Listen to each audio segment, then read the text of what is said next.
Alors, bonjour tout le monde. Bonjour, professeur. Bonjour, cher maître. Bonjour, professeur, ici présent, Oudrar, Ahmed. Bonjour Madame Boucher, bonjour tout le monde. Sans trop tarder et sans trop prendre la parole, on va essayer de faire une continuité par rapport à ce qui a été fait la dernière fois. Nous allons passer à la capillaroscopie. Et moi, sans trop tarder, je vais laisser Monsieur Burley dire un mot dans ce sens pour vous. C'est lui moi, j'assure que l'intermédiaire, hein. Professeur, bonjour. Bonjour Madame Gougam, bonjour à tous. Madame Gougam, vous ne faites pas que l'intermédiaire. On vous remercie pour ce que vous faites pour la réussite de cette formation et des formations en général. Merci beaucoup. Vous êtes le pilier de ces formations. Merci. Voilà, donc bonjour chers collègues. Donc dans la continuité sur les maladies systémiques, et en particulier de la dernière séance, vous rappelez sur la sclérodermie et tout ce qui est les acrosyndromes, la suite logique mais peut-être que la capillaroscopie, justement. Donc aujourd'hui, vous aurez un aperçu avec le professeur Oudrar et éventuellement, on verra la possibilité de faire ça éventuellement en pratique sous forme d'atelier avec, c'est-à-dire c'est vous-même qui peut-être par petits groupes pouvez voir de plus près la chose. En tout cas, cette formation sur les maladies systémiques. Recording in progress. Demandez à Mustafa s'ils peuvent nous donner je leur donne la main pour l'enregistrement, s'il vous plaît. Je vous ai coupé la parole. Oui, oui, très bien, oui, oui. Il faut qu'on enregistre effectivement pour que ça reste pour l'histoire, bien sûr.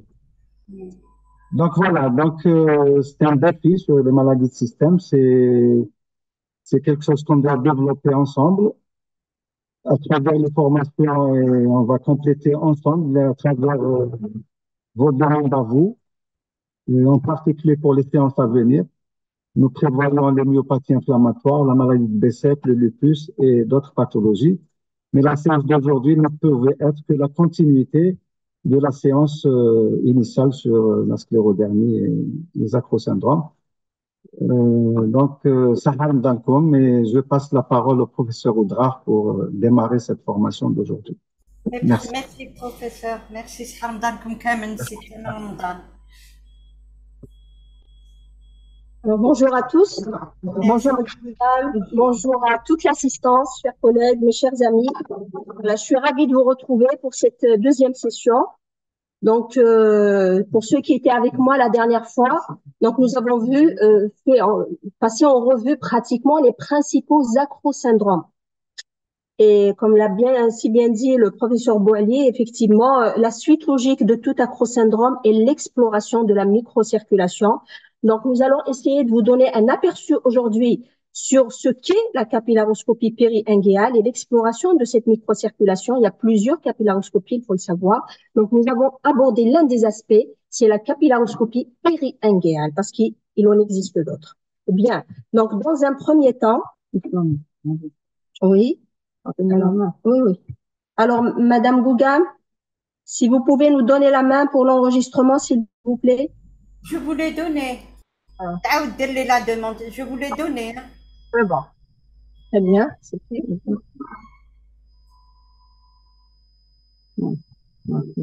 Alors, ils disent que le son. Essayez de ne pas trop rapprocher le micro à votre niveau, je ne sais pas. Mais moi, j'entends bien.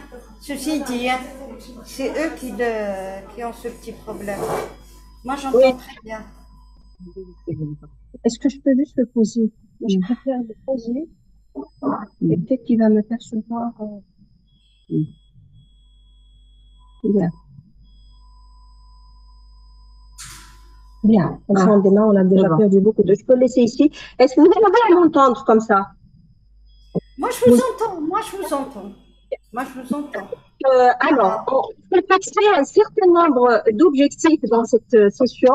D'abord, on va bien sûr voir ce qu'est la capillaroscopie péri-inguéale. On va passer en revue ses principales indications, parce elles peuvent être nombreuses. On va rappeler les précautions et les techniques de cette capillaro. On va définir les principales anomalies capillaires les anomalies spécifiques et non spécifiques, parce que c'est ce qui est attendu de nous quand on nous demande une capillaroscopie, c'est de dire s'il y a des critères ou non de spécificité. Vous allez voir que c'est pas évident. On va définir ensuite ce qu'est le paysage sclérodermique.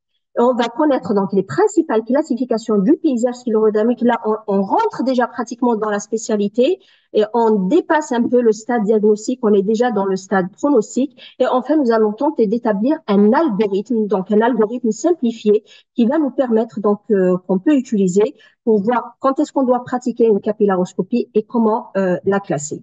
Alors, qu'est-ce que la capillaroscopie? Il faut savoir que la capillaroscopie, est un examen, c'est un microscope, donc qui nous permet pratiquement l'exploration de la microcirculation. C'est la visualisation faite des capillaires par illumination après application d'une d'huile. C'est le principe du microscope. Il faut mettre de l'huile pour augmenter la transparence.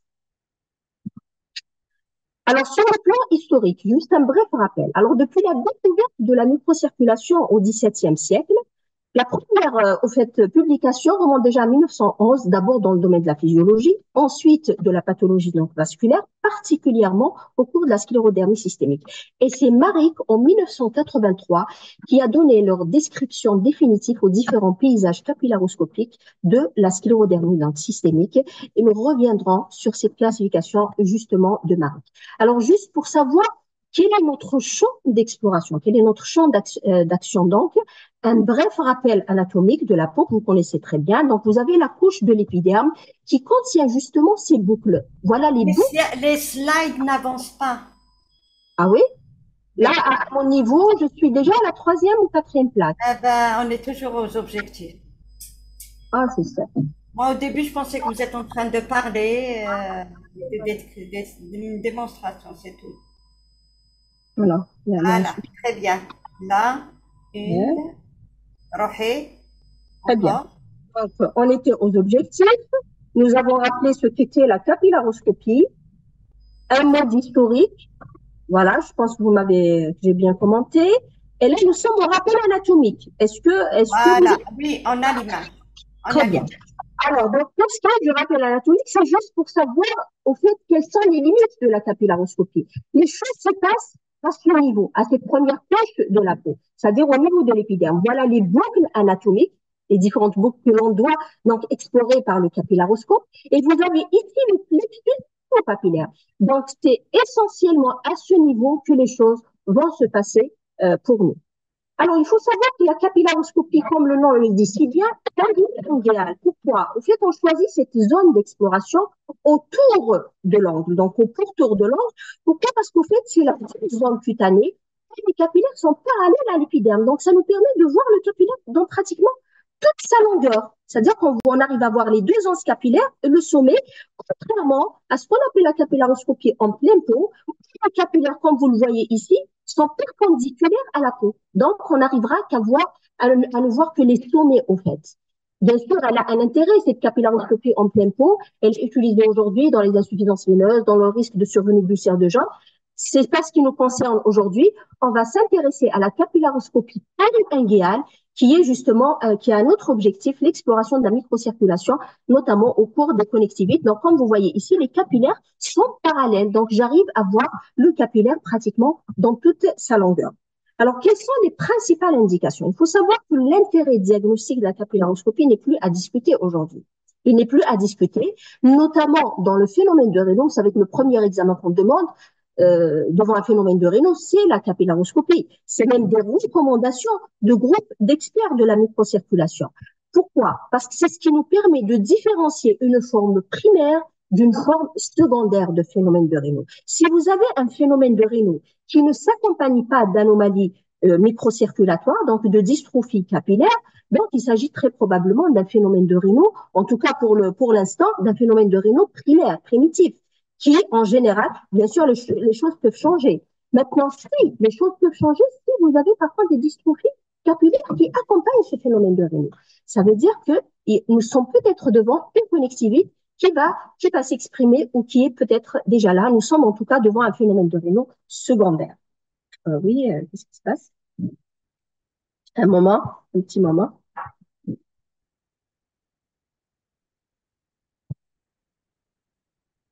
Bien.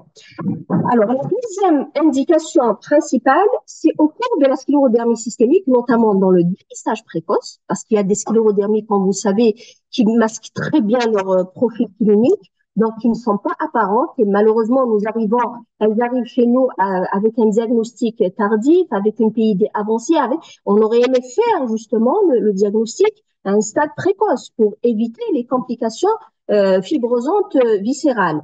Donc, dès le dépistage précoce, ça veut dire que dès que j'ai ce symptôme, le phénomène de Raynaud, ou j'ai une notion familiale, là, je pratique une capillaroscopie. Je demande ma capillaroscopie à ma patiente. Et je cherche ces anomalies, donc assez précocement. L'idéal, c'est de la faire avant l'apparition déjà des cicatrices pulpaires, des ulcères digitaux et des autres manifestations. Et dans le suivi aussi de la sclérodermie systémique.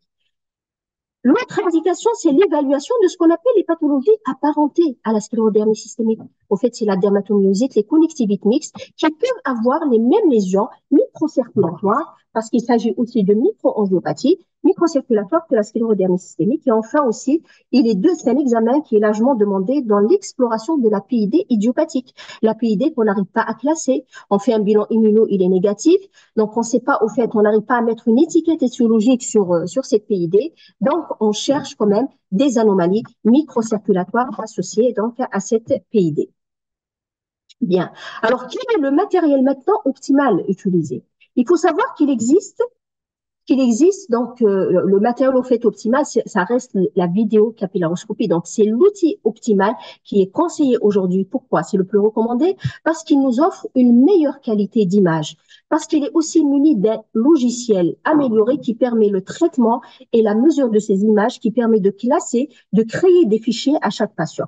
Contrairement aux outils, donc au capillaroscope traditionnel, qui nous permet juste de voir les images sur un microscope sans grossissement, donc sans transmission à une vidéo. Donc, il ne nous permet pas aussi de stocker, de prendre des mesures. Vous avez d'autres outils aussi qui sont utilisés dans d'autres spécialités. Vous avez le dermatoscope, par exemple, qui est utilisé par le dermatologue. Vous avez le capillaroscope, qu'on appelle le capillaroscope de poche, qu'on peut brancher donc à notre iPhone.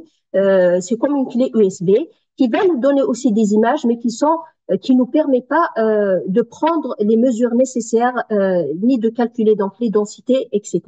Donc qui ont quand même des limites d'exploitation. Le dermatoscope, comme vous le savez, dans le grossissement ne dépasse pas les 20 fois la normale, alors que par définition la capillaroscopie doit aller au-delà de 20 fois la normale.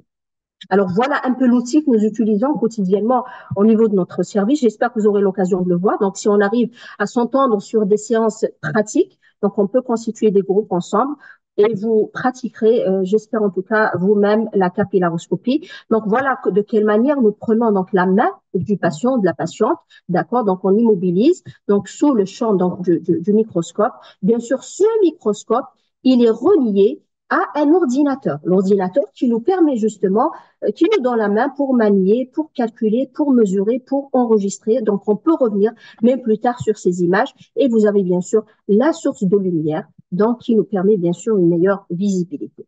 Alors, quel grossissement? Une fois que vous avez posé l'indication, si vous devez vous munir d'un capillaroscope, il faut savoir que chaque opérateur d'abord est habitué à son propre grossissement. Moi, si je suis habitué à un tel, je serai toujours de plus en plus à l'aise en utilisant le même grossissement tous les jours. Maintenant, si vous devez effectivement vous munir, les grossissements les plus répandus, c'est entre 50 et 100 fois. 100 fois, c'est le plus répandu en Europe, par exemple, à l'exception des Italiens qui sont plus habitués au fort grossissement. Mais il faut savoir que les petits grossissements, quand je dis petits, c'est au fait entre 50 et 100 fois, nous offrent quand même une meilleure vue d'ensemble. C'est-à-dire que quand on utilise un fort grossissement quand même, on perd des données, on perd de l'information. Pourquoi? Parce le grossissement sera tellement important qu'on va perdre au fait l'architecture globale de la région péri-inguinale. Donc, on conseille toujours donc quand même ces faibles grossissements entre 50 et 100 fois qui sont suffisants pour détecter ces dystrophies capillaires, mais aussi qui nous donnent cette vue d'ensemble, cette architecture globale qui est aussi importante à classer. Les forts grossissements qui sont en général, qui dépassent les 200 fois, donc il y a Cutolo qui est connu pour ça, c'est les équipes italiennes en général. il est de réalisation plus difficile. Pourquoi? Parce qu'il y a un rétrécissement du champ capillaire. Quand il y a un fort grossissement, forcément, vous êtes sur une toute petite zone de l'angle. Ils ne permettent pas d'apprécier l'architecture capillaire, donc il y a forcément une perte d'information. Alors maintenant, quelles sont les précautions générales? Donc, au moment de l'examen, il faut une température ambiante entre 22 et 26 degrés. Donc, ce critère est important. Pourquoi? Parce qu'il nous permet d'éviter les artefacts, justement, de vasoconstriction et de vasodilatation s'il fait trop froid ou trop chaud. Les soins de manucure. Donc là, ce sont des recommandations que l'on doit donner aux patients avant de se présenter à l'examen. Donc, au moins 3 semaines, 1 mois avant. Quand il vient prendre son rendez-vous, on lui demande donc de mettre au repos ses doigts, de ne pas utiliser, de ne pas subir de manucure, pour les femmes de ne pas mettre de vernis, pour le mécanicien également, de ne pas se mettre en contact des huiles de voiture par exemple, des huiles. Donc tous ces détergents, tous ces donc vont être à l'origine de beaucoup de lésions au niveau de cette région péringuinale qui est très sensible, et ils vont nous donner justement de fausses images qui vont forcément gêner notre interprétation.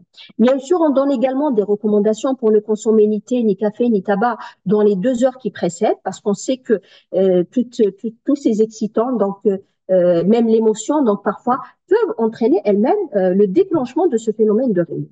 L'éclairage, il est incident par une épi-illumination, donc en lumière froide obligatoirement. Pourquoi? C'est pour éviter justement la vasodilatation, donc cette microcirculation qui est sensible.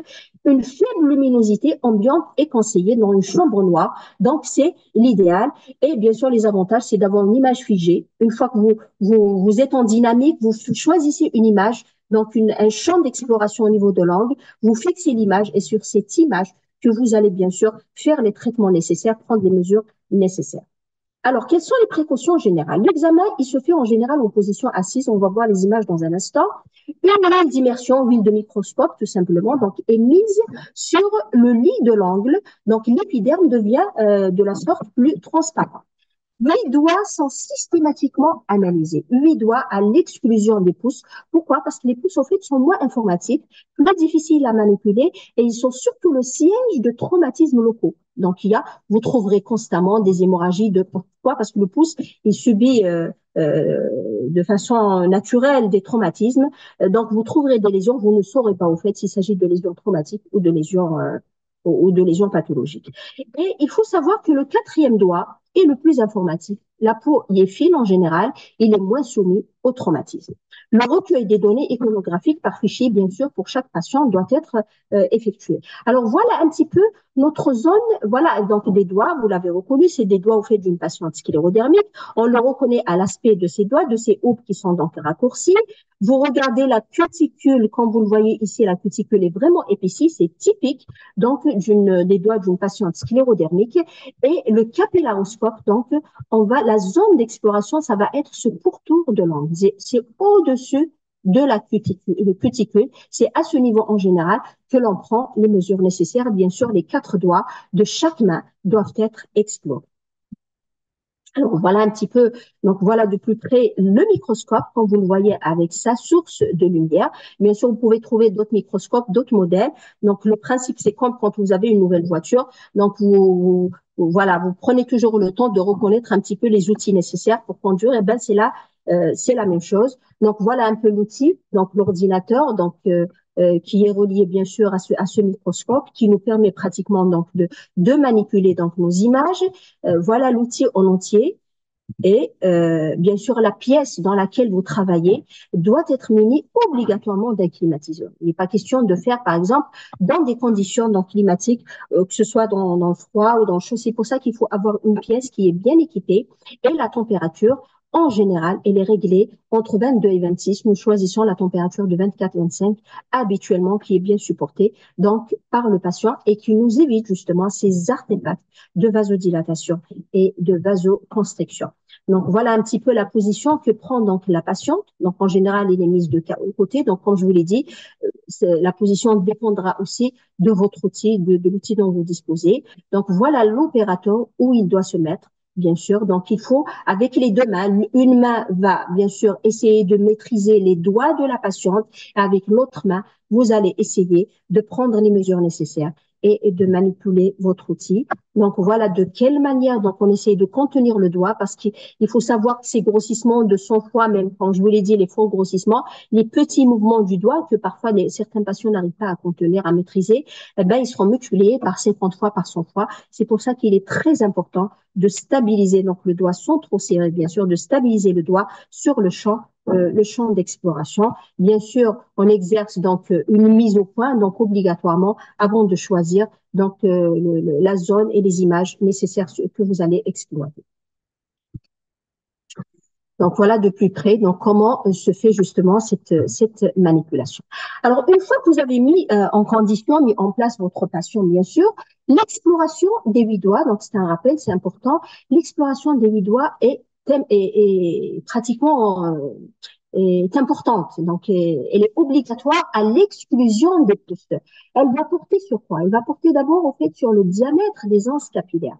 Nous devons mesurer, bien sûr, la taille. Quand je dis la taille d'un capillaire, au fait, c'est la taille d'une anse capillaire. Ça peut être l'anse vénulaire ou l'anse artériolaire. Il faut savoir que la taille normale, elle est de 10 microns en moyenne. On parle de dilatation capillaire à partir de 20 microns et de mégacapillaire à partir de 50 microns. 50 microns sur une anse capillaire. 50 microns, en fait, c'est 5 fois un capillaire normal. La morphologie capillaire également doit être explorée.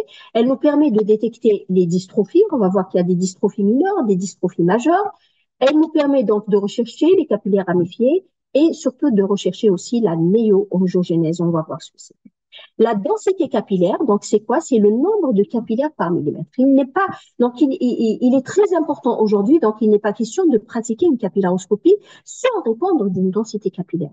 Parce qu'on peut parfois avoir uniquement une perte capillaire sans mégacapillaire et vous pouvez prêter à tort, donc le diagnostic, porter à tort le diagnostic d'une capillaroscopie normale. Donc, si vous avez de la perte capillaire, il faut le savoir, il faut le signaler et c'est justement par la mesure du nombre de capillaires par millimètre.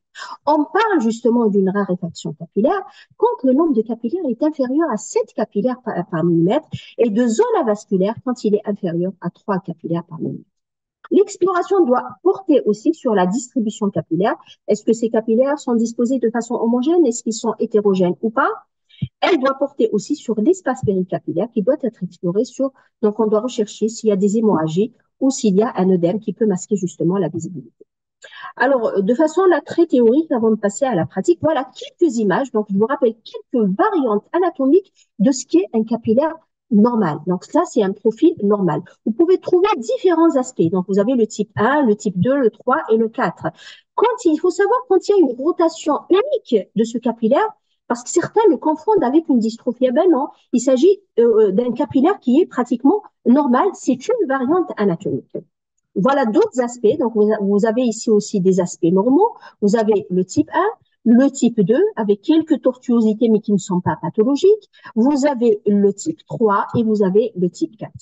Les dystrophies mineures, maintenant, c'est à partir de là. Donc, vous avez le type 5, c'est quand vous avez, regardez la différence entre le type 3 et le type 5, au fait, c'est qu'il y a une double rotation. C'est ce qu'on appelle un capillaire en caducée. C'est une dystrophie mineure. Et vous avez le type 4, quand vous avez une tortuosité d'une anse en général, c'est l'anse artériolaire. Et il y a ce qu'on appelle le type 7, c'est le capillaire en créneau. Au fait, il y a un semblant de ramification, mais en réalité, ce n'est pas une ramification. C'est une variante anatomique ou une dystrophie mineure, en tout cas. On verra dans quelle situation donc on peut la trouver. Alors voilà par contre d'autres aspects. Là, nous sommes déjà dans les dystrophies donc majeures. Vous avez les capillaires ramifiés qu'on appelle en feuille de fougère, donc qui nous rappellent effectivement la feuille de fougère. Et vous avez les capillaires ramifiés en buisson. Là, nous sommes déjà dans... Alors, il faut savoir que ces dystrophies majeures étaient, avant 2012, elles étaient classées parmi les dystrophies mineures. Et depuis 2012, justement, elles ont été reclassées. Pourquoi, au fait? On s'est rendu compte que la présence de ces dystrophies, de ces ramifications, de ces dystrophies majeures était liée tout simplement à une hypoxie pour qu'elles se constituent. Ça veut dire qu'il y a déjà de la vasoconstriction donc, qui est là en permanence pour donner ces ramifications qui vont être des ramifications compensatrices. Vous avez ensuite le capillaire dilaté et le mégacapillaire, qui sont là aussi, bien sûr, des dystrophies majeures. Le capillaire dilaté, on l'a défini, on a dit que c'était un capillaire qui était supérieur à 20 microns. Et vous avez le mégacapillaire, qui est un capillaire donc géant, donc qui dépasse les 50 microns. Et bien sûr, vous avez aussi des capillaires thrombosés. Au fait, ces capillaires peuvent se thromboser et disparaître par la suite, donc pratiquement se devenir très très fin, se scléroser jusqu'à la disparition, jusqu'à la non-visibilité pratiquement. Alors là, je vous ai montré cette image juste pour vous dire que sur certains articles encore, on continue à parler donc vous pouvez trouver cette image, la feuille de fougère qui est classée encore dans les dystrophies mineures. Donc, il faut la reclasser. Donc là, c'est le créneau, la tortuosité. Donc, les mineurs s'arrêtent à ce niveau et les feuilles de fougère donc ont été reclassées depuis 2012 donc par un groupe d'experts de la microcirculation donc parmi les dystrophies majeures.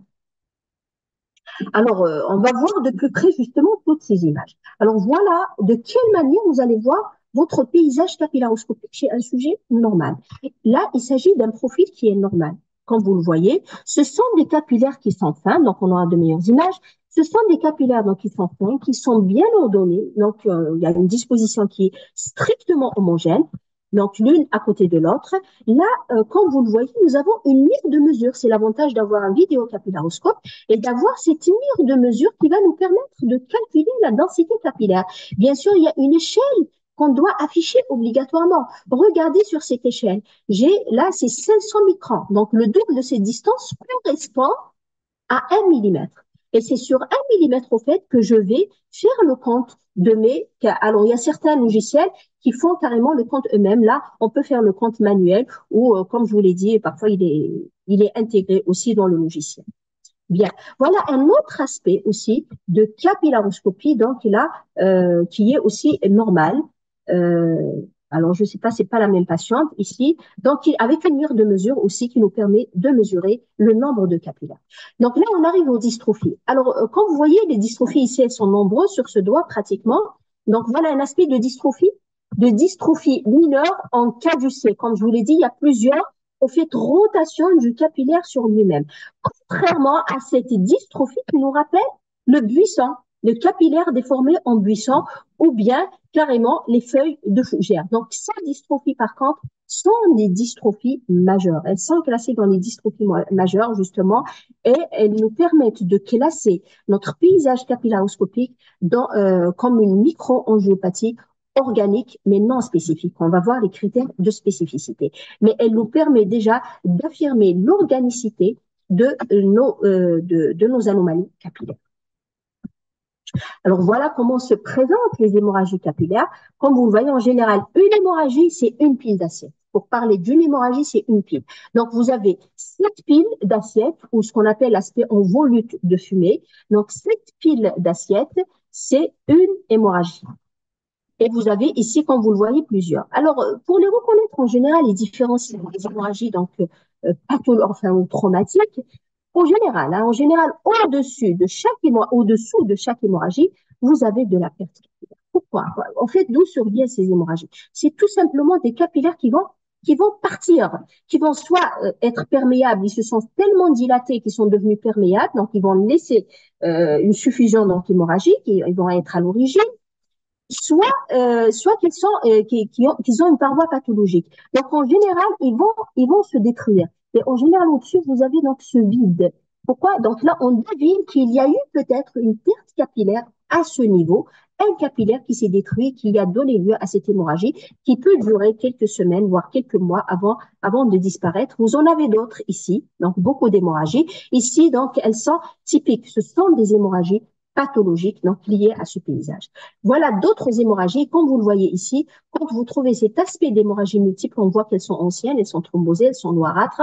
Elles surviennent en général. Elles sont associées à la présence d'autres anomalies, pas que des hémorragies. Elles sont associées à la présence aussi de mégacapillaires, à la présence peut-être de zones sans capillaires, de zones désertes. Donc là, on reconnaît quand même leur pathogénicité.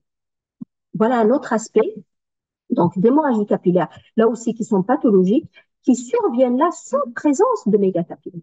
Pourquoi? Parce qu'au fait, on peut trouver des hémorragies capillaires sans paysage sclérodermique, sans qu'il y ait d'autres critères de spécificité. Donc là, c'est juste un aspect d'hémorragie capillaire donc, qui est caractéristique.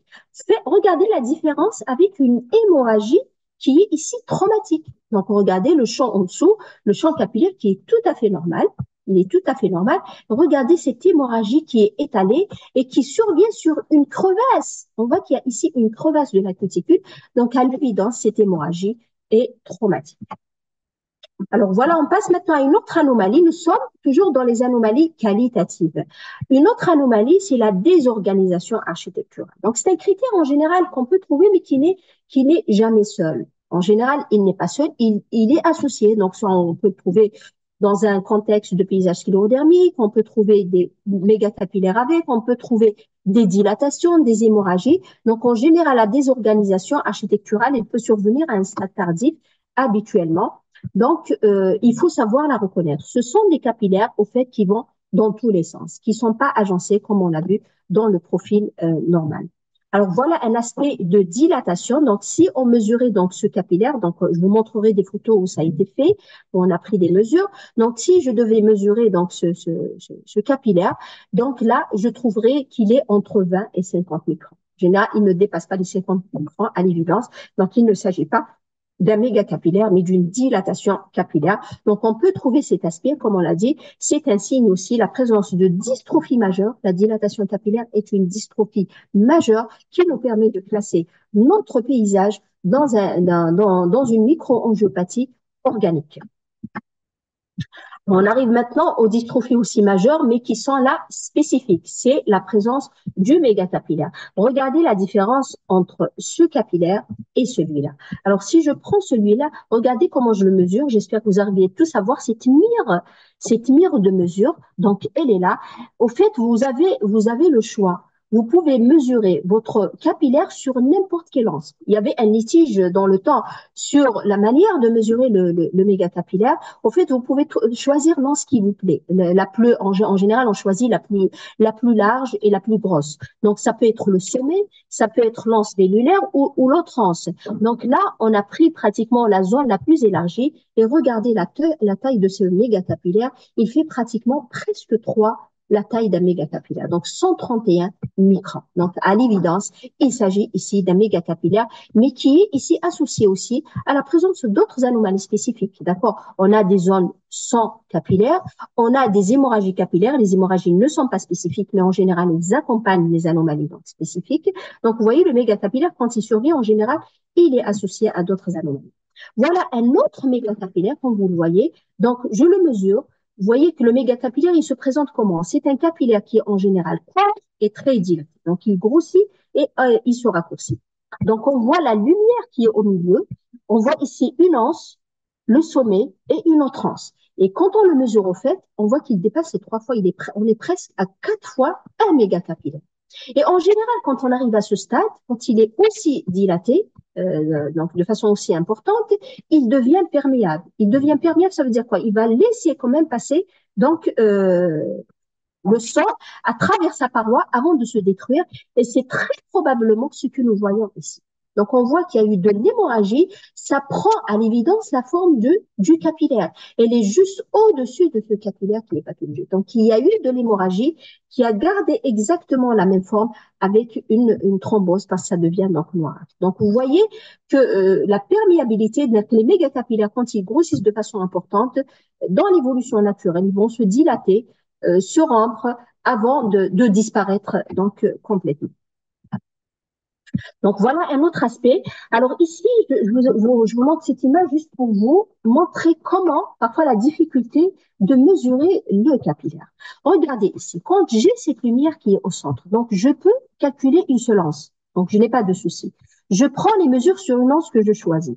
Mais parfois, il est difficile de voir cette lumière. Pourquoi? Parce que les deux anses sont bien agencées, elles sont accolées l'une à côté de l'autre.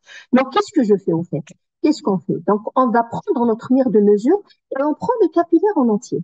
Et on divise la distance par 2. Ici, le capillaire en entier, il fait 101 microns. Donc, j'ai ma mesure. Si je divise par 2, j'ai mes 50 microns qui répondent à la définition du mégacapillaire. Donc, c'est une manière aussi de mesurer votre capillaire si vous n'arrivez pas à percevoir la lumière qui est au centre et à délimiter les deux anses qui devraient être séparées. Alors, on passe maintenant à une autre anomalie capillaroscopique qualitative, c'est les ramifications capillaires. Regardez ici les ramifications, comment elles se présentent. Là, oui, ça va dans tous les sens. Effectivement, il y a beaucoup de ramifications.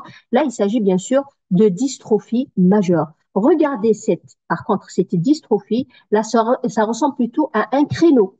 Le créneau qu'on a montré dans les dystrophies mineures. Ça veut dire que vous avez un semblant, en fait, de ramification, mais ce n'est pas une. Vous avez juste une petite lame pratiquement qui sort de ce capillaire. Là, par contre, il s'agit de ramification capillaire.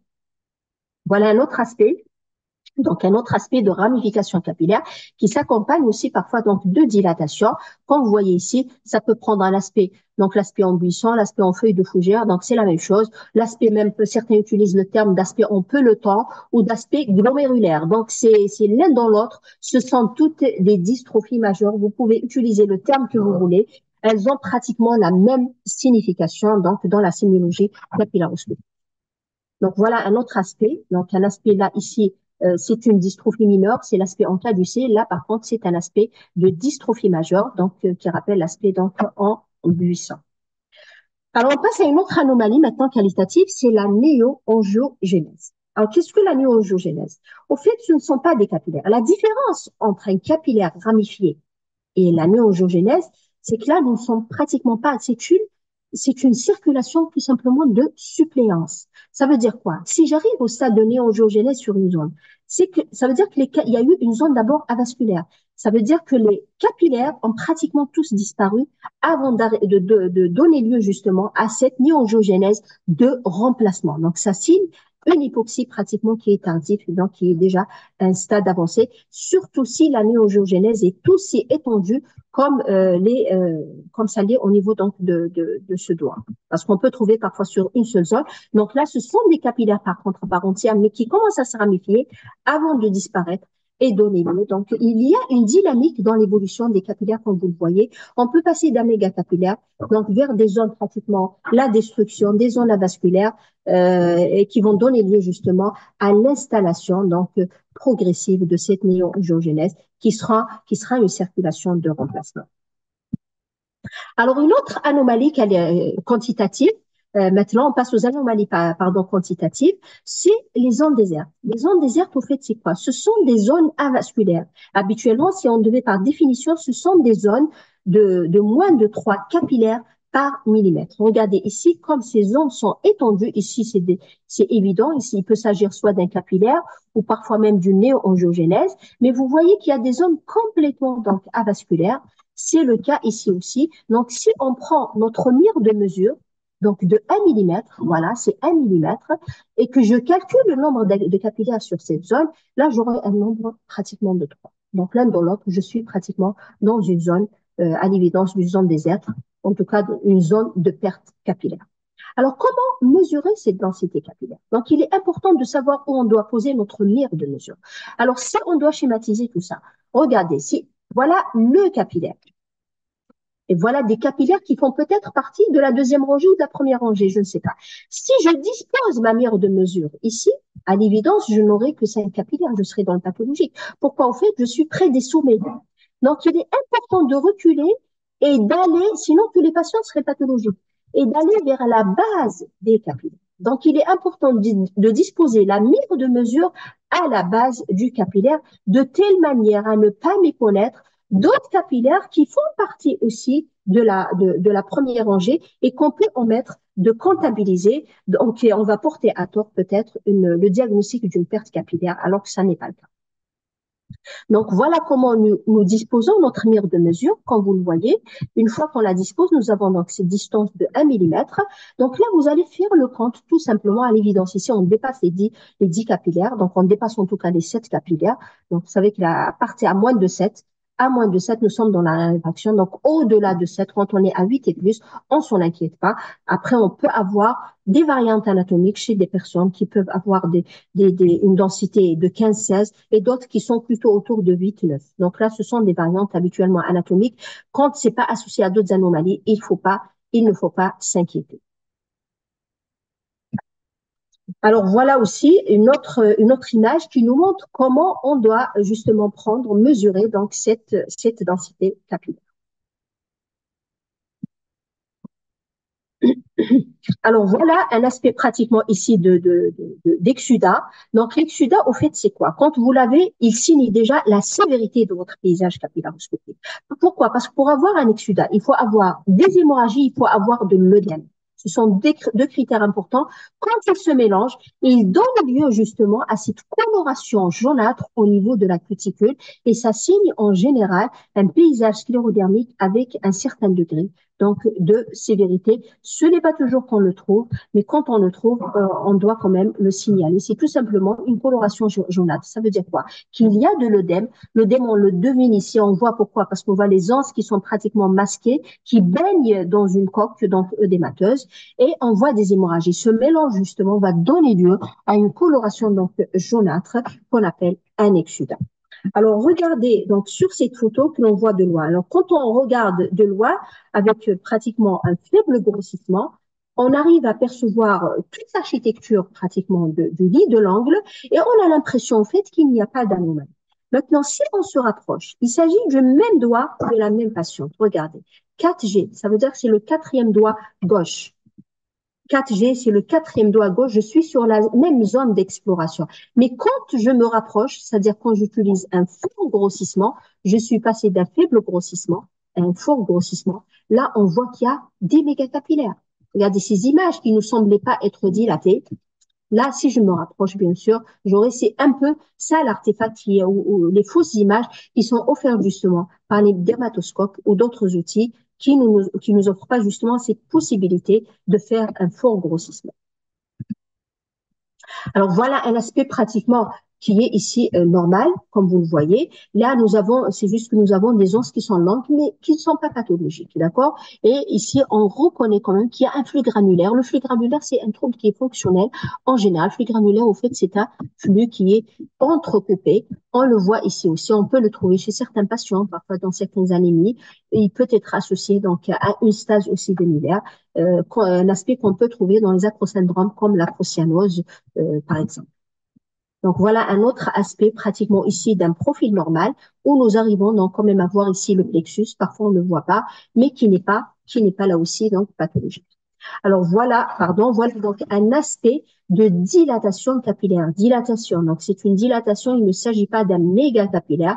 On l'a mesuré. J'espère que vous arrivez tous à voir cette mire de mesure. Donc, on l'a mesurée, donc elle fait 27 microns. 27 microns, je suis au-dessus de 20, mais je n'ai pas atteint les 50 microns qui définissent le mégacapillaire. Donc, je suis à l'évidence devant une microangiopathie organique. Mais je ne peux pas encore parler de microangiopathie organique spécifique parce que je n'ai pas de critères de spécificité. La dilatation est un signe d'organicité, mais n'est pas un signe de spécificité. Alors voilà ce qu'on appelle un aspect en bande de poisson. Bande de poisson, il peut être associé à une visibilité des papules. Ici, on ne voit pas les papules qui sont autour, mais c'est un aspect en bande de poisson au fait qui nous rappelle justement le dos du poisson, tout simplement. C'est une variante anatomique. On peut trouver cet aspect chez des personnes normales. Ça veut dire quoi? Même si je suis dans la zone péri-ingéale, on a dit tout à l'heure, au niveau de la zone péri-ingéale, les capillaires étaient parallèles à la peau. Donc, on pouvait les voir dans toute leur longueur. Eh bien, parfois non. Chez certaines personnes, on ne peut détecter que le sommet. C'est le cas ici. Et ça nous rappelle cet aspect en bande de poisson, mais qui n'est pas pathologique. Alors, une fois que vous avez pratiqué votre capillaire, que vous avez recueilli justement ces anomalies qualitatives et vos anomalies quantitatives, vous avez pris la densité capillaire. Là, vous allez recueillir toutes ces anomalies et classer votre patient. Bien sûr, il n'est pas question de classer sans avoir vu collecter pratiquement toutes les anomalies au niveau des 8 doigts. il est important de conclure sur les doigts. Parce que ces anomalies, si vous trouvez par exemple la mégacapillaire, vous devez le trouver sur 2 doigts pour qu'il soit pathologique. Surtout s'il est isolé, s'il n'est pas associé à d'autres anomalies. Ça peut être tout simplement comme une empreinte digitale. Ça veut dire qu'il y a des personnes qui se présentent avec un capillaire géant, je dirais même pas que c'est un mégacapillaire. S'il n'y a pas d'autres anomalies, s'il est isolé, eh ben, on ne dira pas que c'est pathologique. Il faut juste le signaler. Pourquoi? Parce que quand on va refaire des capillaros, quand on le signale, on va suivre ce qui va se modifier et ce qui va s'associer à d'autres anomalies. Donc, une fois que vous avez collecté toutes ces anomalies, bien sûr, vous allez conclure. Vous êtes obligé de classer votre patient, soit en capillaroscopie normale, en microangiopathie organique non spécifique, donc si vous n'avez aucun critère de spécificité, donc on va voir dans un petit moment, ou bien en aspect œdémateux, si l'œdème est tellement important et qu'il masque la visibilité de vos capillaires, ou en microangiopathie organique spécifique, si vous avez, ou bien ce qu'on appelle le paysage sclérodermique, donc si vous avez bien sûr un ou plusieurs critères de spécificité. Alors, on va commencer par le paysage sclérodermique. C'est quoi le paysage sclérodermique? En fait, c'est la combinaison de plusieurs critères. Donc, c'est la combinaison habituellement de mégacapillaires, de zones désertes, donc qui signent la perte capillaire, et de néo-angiogénèse. Bien sûr, ces anomalies spécifiques peuvent ou ne pas être, peuvent être ou ne pas être associées plus ou moins à une désorganisation architecturale. Ça dépend du stade de votre paysage sclérodermique et à des micro-hémorragies capillaires. C'est le cas ici, comme vous le voyez. Nous avons des mégacapillaires, nous avons très probablement des zones désertes, nous avons aussi des hémorragies capillaires, mais ce qui manque ici, c'est la néo-angiogénèse. Donc, il suffit d'avoir un critère parmi ces critères spécifiques pour conclure à un paysage sclérodermique. Donc, voilà mes critères, donc essentiellement. Les autres ne sont pas obligatoires, mais en général, ils sont associés à ce paysage sclérodermique. Alors, une fois que vous avez classé votre malade en anomalie spécifique et anomalie non spécifique, la deuxième étape, ça va être bien sûr de tirer déjà une première conclusion. C'est obligatoire. Devant la présence d'anomalies spécifiques, donc soit de mégacapillaires, de zones désertes ou de néoangiogénèse, je vais conclure un paysage sclérodermique. Si maintenant je n'ai aucun critère de spécificité, comme les dilatations, les hémorragies, les ramifications ou la présence d'œdème, donc là je vais conclure un paysage non sclérodermique. Donc vous voyez pourquoi il est important d'explorer les 8 doigts, parce que je peux ne pas avoir ces critères sur tous les doigts, justement. C'est pour ça qu'il est capital d'abord de faire les 8 doigts avant de tirer ses conclusions. Alors maintenant, on passe à un autre chapitre, le chapitre du pronostic. On a vu jusque-là donc l'intérêt de ces critères dans le diagnostic du paysage sclérodermique. Mais après, on peut ne pas s'arrêter là. On peut classer notre malade sur le plan pronostic. L'intérêt pronostic, comme vous le voyez, donc a été rapporté par beaucoup d'auteurs, notamment au cours de la sclérodermie systémique, mais aussi dans d'autres pathologies donc apparentées. Au fait, la capillaroscopie a une histoire naturelle des capillaires sclérodermiques qui ont été rapportés par Koenig sur un travail donc qui a porté quand même sur 20 ans, qui a porté sur plus de 700 patients, qui initialement, donc avec l'apparition, qui avait décrit d'abord initialement l'apparition d'un mégacapillaire, qui va se développer, qui va évoluer, se dilater tellement, qui va évoluer dans un deuxième temps vers la destruction, ensuite vers l'apparition de zones désertes, forcément quand ces capillaires vont se détruire, ils vont disparaître, donc vers les zones désertes, et avant de voir apparaître une néoangiogénèse de remplacement. Donc l'évolution dynamique, donc il y a une évolution dynamique au fait de ces anomalies capillaires. Nous avons les mégacapillaires et les hémorragies capillaires qui vont diminuer au cours de l'évolution du paysage sclérodermique et les zones désertes et la néoangiogénèse qui vont plutôt augmenter au cours de l'évolution donc de ce paysage. Mais il faut savoir qu'il existe manifestement des sclérodermies qui évoluent d'emblée vers la destruction capillaire sans passer forcément par toutes ces étapes. Alors, pour parler toujours en étant dans le pronostic, au fait, le premier qui a tenté d'abord de classer ces paysages sclérodermiques, c'est Marik. Marie qui a au fait proposé une première classification donc de Marie, en deux profils, pratiquement en deux stades. Vous avez le stade lent et le stade actif. Qu'est-ce qu'il y a dans le stade lent? En fait, le stade lent, il est de meilleur pronostic. Pourquoi? Parce qu'il y a encore des capillaires, mais qui sont en nombre, bon, bien sûr, des capillaires avec même une perte capillaire, mais nous avons encore des capillaires.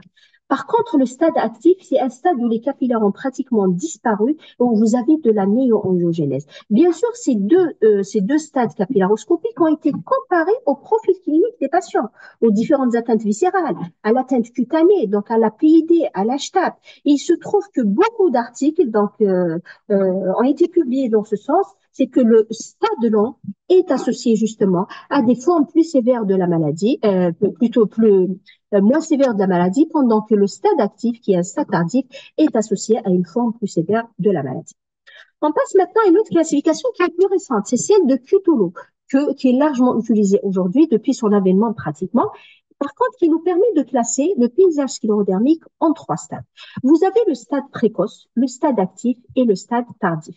Donc il ne faut pas confondre le stade actif de Marie, qui est un stade tardif, c'est-à-dire qui est un stade péjoratif, au stade actif de Cutolo. Donc, il ne faut pas qu'il y ait cette confusion. Il faut savoir dans quelle classification nous sommes pour utiliser la terminologie adéquate. Donc, nous avons le stade précoce qui est défini par la présence de rares mégacapillaires avec peu d'hémorragie à ce stade en général et surtout absence de désorganisation évidente. On peut avoir un début de désorganisation, mais il y a encore ces dispositions homogènes des capillaires. Donc, il n'y a pas de perte capillaire à ce stade. La densité capillaire est en général supérieure à 7. Vous avez le stade actif, donc où on trouve des capillaires plus nombreux, de nombreuses hémorragies. Donc, c'est actif, donc ils sont en train de se perdre, donc de se rompre pratiquement. C'est ce qui explique ces hémorragies. Une diminution modérée de la densité capillaire. Donc, on commence déjà à avoir une perte capillaire entre 4 et 6, donc on est inférieur à 7, pas ou peu de capillaires ramifiés, une désorganisation architecturale qui commence, donc qui est juste modérée. Dès le stade tardif, où vous avez une densité capillaire qui est inférieure à 3, on a des plages avasculaires, peu ou pas de mégacapillaires et d'hémorragie, on a déjà une désorganisation à ce stade avec très souvent une néo-angiogénèse. Donc voilà, là ce sont des images que j'ai prises bien sûr de la plage, je vous montrerai donc nos images.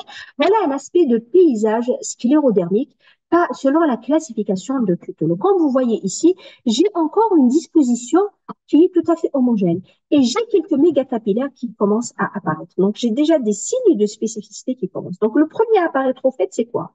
C'est le mégacapillaire. Dans un deuxième temps, ce capillaire va se rendre. J'aurai des hémorragies et j'aurai très probablement aussi des zones qui vont commencer à se vider de ces capillaires. Et dans un troisième temps, va s'installer justement cette désorganisation anarchique et cette néo-angiogénèse. Donc, je suis à ce niveau. J'ai pratiquement dénombré mes anomalies capillaires, spécifiques et non spécifiques. J'ai classé donc mon malade en paysage sclérodermique et en paysage non sclérodermique. Alors voilà nos propres images pratiquement de nos patients, de ce qui représente donc un paysage sclérodermique comme vous le voyez ici. Donc à l'évidence, je suis devant un stade actif, je commence à avoir des zones désertes, mais je ne suis pas encore au stade tardif.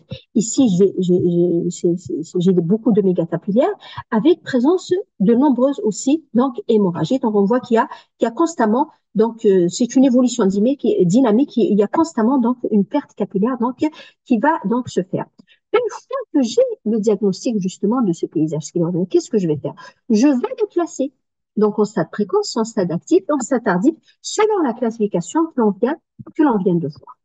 Donc voilà un aspect de stade précoce. Donc réellement, qui n'est pas schématisé ici, vous avez quelques mégacapillaires, donc ils sont disposés, et vous avez quelques hémorragies, mais je n'ai pas encore de désorganisation architecturale. Si je calcule, je trouverai très probablement une densité capillaire qui est supérieure à 7.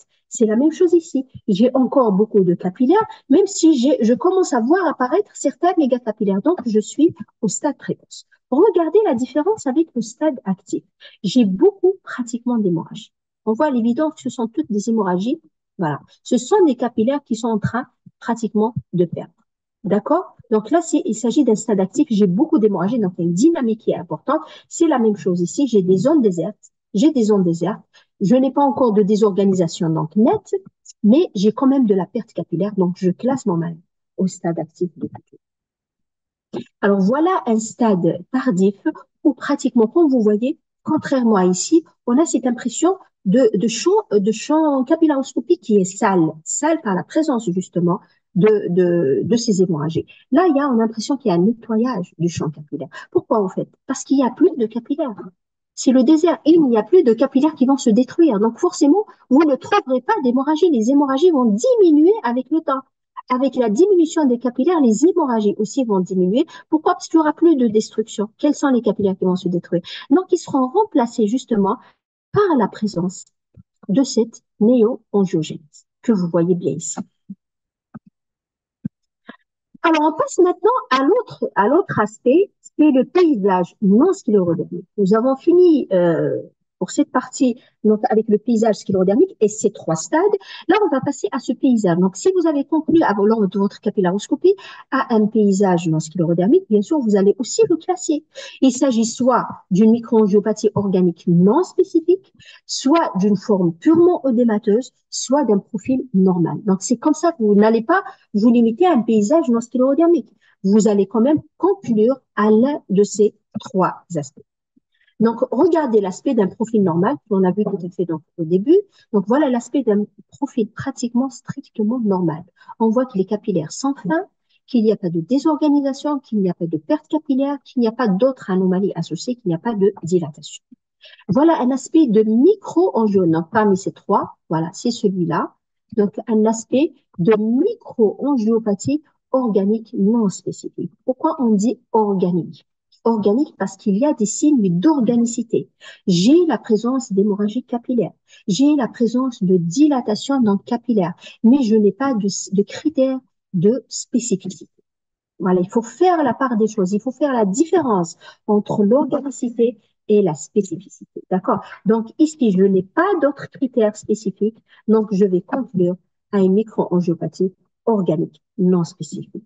Et voilà une forme œdémateuse. Regardez l'œdème, comment il peut se présenter lors d'une capillaroscopie. On a l'impression que ces capillaires vont baigner pratiquement, vont baigner dans un liquide transparent qui nous donne cet aspect d'avoir du verre sur vos capillaires. Par contre, il arrive que cet aspect soit tellement sévère, que l'œdème soit tellement sévère que vous n'aurez aucune visibilité donc des capillaires et on conclut au fait à une forme œdémateuse pure. Une forme œdémateuse pure qui est considérée quand même comme une forme, en tout cas pour les études que nous avons faites nous-mêmes localement, comme une forme sévère. Alors, quelle est maintenant dans la littérature donc la prévalence de ce paysage? On va finir après par quelques cas cliniques, quelques cas réels, mais avant d'y arriver, donc on va parler un peu de la prévalence de ce paysage sclérodermique. Regardez dans la littérature, il est variable. Au fait, il est variable selon les auteurs, selon les séries. Donc, regardez ici, c'est le nombre de patients. Nous avons effectué donc cette étude dans notre service. Nous sommes arrivés pratiquement à une fréquence de 77. Donc, on se rapproche un petit peu des résultats de Bergman et de Blockman. Au fait, cette conclusion va dépendre de la définition du mégacapillaire de chacun et des critères de spécificité. Donc, il peut y avoir de la subjectivité. D'une part, comme ça peut être lié à l'outil qui a été utilisé. Il est clair que si vous utilisez peut-être un grossissement qui est très très important, vous n'allez pas rater les mégacapillaires, d'accord? Comme on peut prêter à tort le diagnostic de mégacapillaire si on prend pas de mesures. Donc, vous voyez que il peut y avoir beaucoup de subjectivité dans les conclusions. Alors, voilà un peu beaucoup d'articles, de la littérature qui se sont intéressés justement à l'intérêt pronostic de la capillaroscopie. Certaines ont porté sur les manifestations cardio-pulmonaires, d'autres sur les atteintes d'organes, quelles qu'elles soient, sur l'évolution d'atteintes d'organes, et d'autres même sur le bilan immunologique. Donc, elles ont été comparées à la présence, par exemple, de tel ou tel type d'anticorps. Donc là, il y a beaucoup d'articles sur le caractère ou le rôle pronostic, l'intérêt pronostic de la capillaroscopie. Alors, qu'en est-il maintenant de la microangiopathie donc non spécifique? Elle est caractérisée essentiellement par l'absence de mégacapillaire et l'absence de signes de spécificité. Donc, ce sont des anomalies non spécifiques qui sont en général sans orientation diagnostique. Alors, autant Dans le paysage sclérodermique, quand je le trouve, je peux, si je suis en présence d'un anticorps spécifique de scléro, je peux porter le diagnostic sur ce critère d'une sclérodermie systémique à minima. Par contre, si je suis face à des anomalies non spécifiques, là, je n'ai aucune orientation diagnostique. Ça ne veut absolument rien dire. Je ne peux pas porter tel ou tel diagnostic. Donc, il s'agit au fait de dystrophie mineure, de ramification, de dilatation capillaire, de micro-hémorragie, de distribution inhomogène, donc des anses. Elles ne sont pas en général prédictives d'un événement défini. Ça veut dire que je ne suis pas censée prévoir l'évolution donc de ces lésions. Je peux pas prédire s'il peut s'agir d'une connectivité qui va apparaître dans le temps ou pas. Le phénomène de Sion, par contre, on trouve ces anomalies devant un phénomène de Raynaud, on aura du mal à classer ce phénomène de Raynaud. Est-ce que je suis devant un phénomène de Raynaud primaire ou secondaire? Parce que j'ai des anomalies non spécifiques, je ne sais pas. Donc, il n'y a pas de consensus là-dessus. Ce qui est clair, c'est que si j'ai des anomalies devant un phénomène de Raynaud non spécifique, je vais faire un screening de ces lésions, je vais faire un suivi de ce patient sur le plan capillaroscopique pour guetter peut-être l'apparition de signes spécifiques plus tard. Bien sûr, si ces anomalies sont isolées ou peu fréquentes, elles peuvent tout simplement représenter une variation de la normale. Elles peuvent être confondues si je n'ai aucun autre critère, je peux les confondre tout simplement, et c'est peut-être le cas comme une variante anatomique donc chez le sujet. Alors, nous avons tenté d'établir des recommandations qui sont propres, bien sûr, à notre service suite à une étude. Donc, des recommandations sur la manière dont il faut pratiquer et exploiter cette capillaroscopie.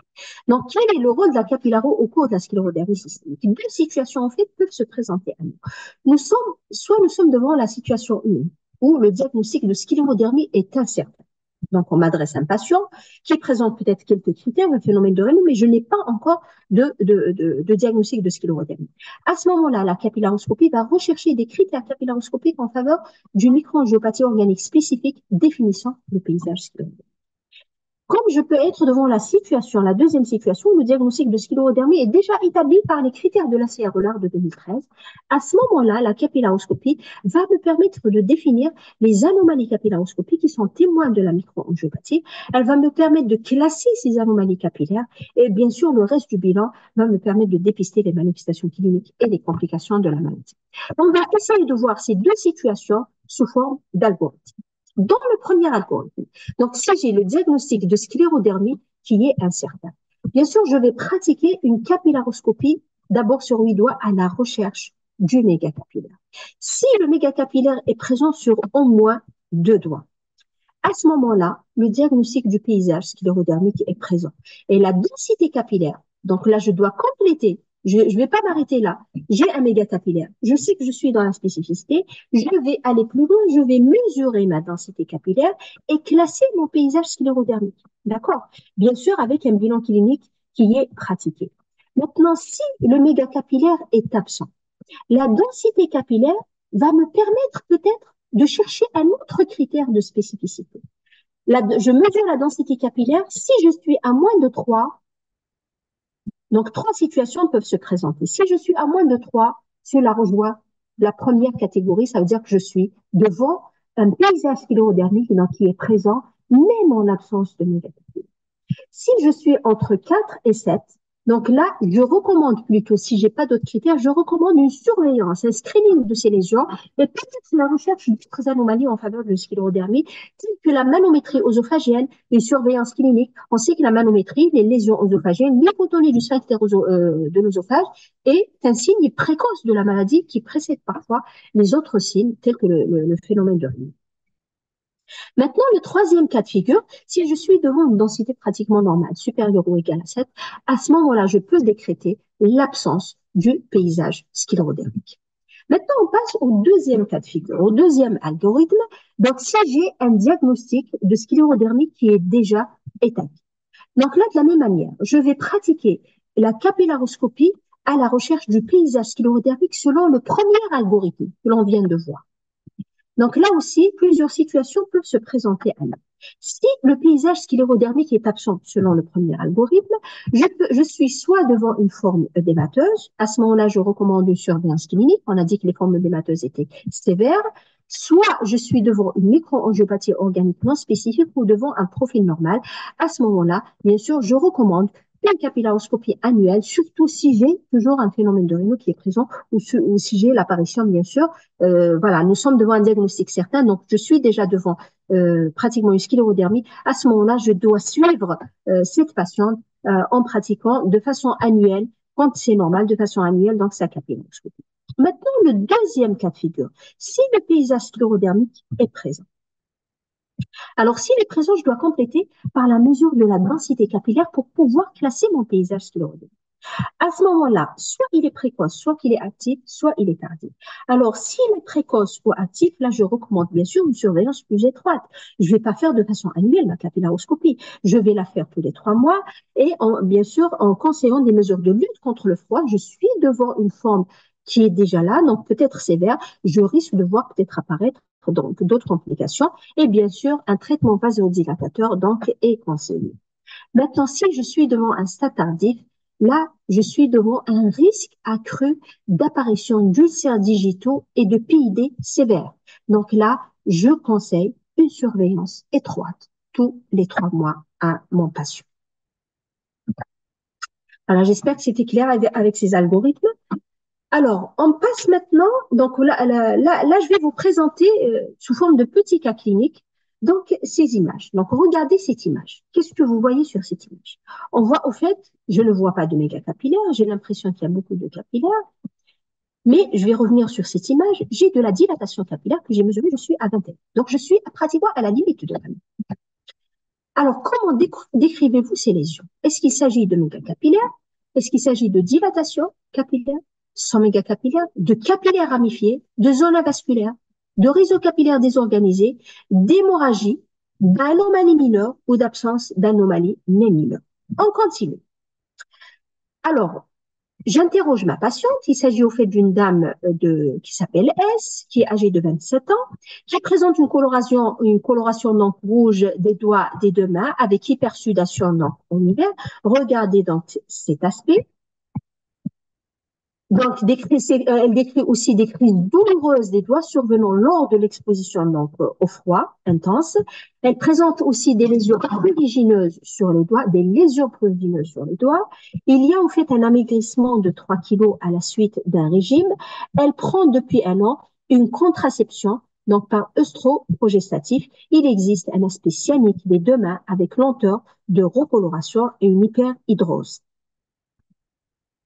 Alors, je complète ma capillaro en plus des premières images. Je trouve cet aspect. Regardez ce que je trouve. Je trouve au fait ces gouttelettes de sueur. J'ai dit que la malade avait une hyperhidrose, donc il n'est pas rare de tomber justement sur ces gouttelettes de sueur qui sont une expression pratiquement des glandes sudoripares, donc qui se trouvent au niveau de la main, au niveau de l'hypoderme. Alors, quelle est la réponse au fait à ce cas clinique? Il s'agit au fait d'une dilatation capillaire sans mégacapillaire. Dilatation donc modérée avec aspect asymétrique des branches d'abord. Il s'agit aussi, on ne va pas s'arrêter là, il s'agit aussi de dystrophie mineure. Je peux trouver des dystrophies mineures. La dilatation, on l'a dit, c'était une dilatation donc majeure, mais ici je suis à la limite. C'est juste pour vous faire vous poussez à faire la différence entre ce qu'on appelle des anomalies mineures qu'on peut trouver dans certains acrosyndromes et les dystrophies donc majeures. On a aussi une coloration donc marquée du fond. On revient sur cette première image. Regardez, on a l'impression que le fond est presque cyanique. C'est une coloration qui est donc foncée. Et on a aussi ces gouttelettes de sueur. Comment interprétez-vous donc cette capillaroscopie? Est-ce qu'il s'agit d'une microangiopathie sclérodermique? Est-ce qu'il s'agit d'anomalies mineures? Est-ce qu'il s'agit d'une microangiopathie organique non spécifique? Est-ce qu'il s'agit d'un examen normal? En fait, il s'agit ici d'anomalies mineures. Ces images sont classiques dans les acrocyanoses. À l'évidence, j'ai une patiente qui me présente tout le syndrome complet d'acrocyanose, avec tous les signes associés. Acrocyanose essentielle, ce sont des dilatations modérées des anses. C'est pourtant général. Quand vous avez cette asymétrie, je reviens sur l'image, c'est important, quand vous avez cette asymétrie des 2 anses, ça veut dire que vous avez pratiquement une dilatation uniquement de l'anse vénulaire. Là, en général, c'est caractéristique, mais bon, c'est pas spécifique, mais c'est plus en faveur d'une acrocyanose. On a dit que l'acrocyanose était un syndrome qui était plutôt bénin, qu'il faut le différencier justement du phénomène de Raynaud. C'est un acrosyndrome qui est en général permanent et qui s'accentue durant l'hiver, justement, dans les zones de froid essentiel. Donc, ça, en fait, ces images sont classiques dans les acrocyanoses essentielles, qui nous montrent des dilatations modérées, des instables de mégacapillaires, de raréfaction ou de désorganisation de la trame sur un fond coloré. Alors, quelle est, selon vous, l'explication la plus probable d'aggravation de son acrosyndrome? D'abord, c'est l'hiver particulièrement froid. La prise de stroprogestatine peut être à l'origine de cette vasomotricité. Un amaigrissement récent, on a dit que c'était le profil essentiel justement de cette acrocyanose, un stress psychologique, donc il y a un fond de stress, c'est la jeune fille en général, l'adolescente en général, donc il y a chez qui on trouve, donc c'est ce qui est décrit dans la littérature, et l'apparition d'une pathologie donc associée.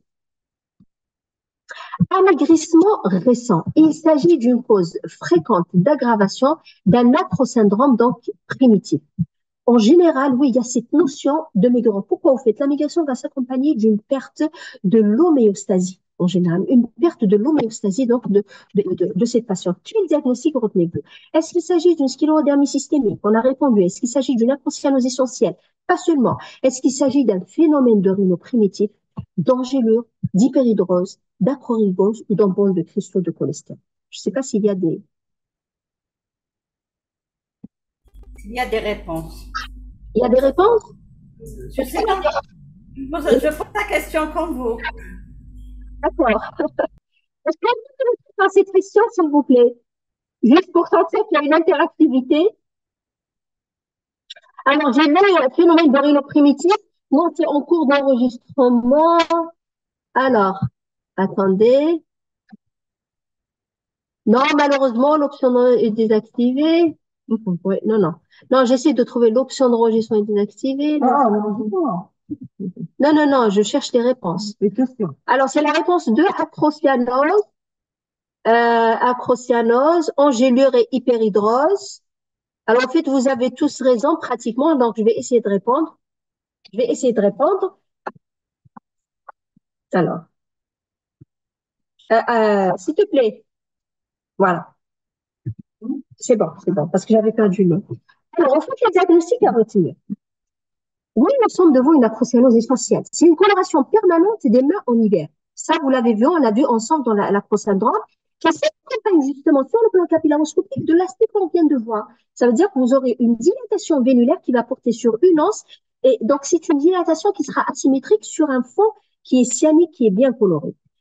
Mais en même temps, cet acrosyndrome, en général, il ne survient pas seul. J'ai aussi de l'hyperhidrose. Il y a une hypersudation pratiquement permanente que l'on a vue ici par une surexpression de ces glandes sudoripares et par la présence de ces gouttelettes de sueur.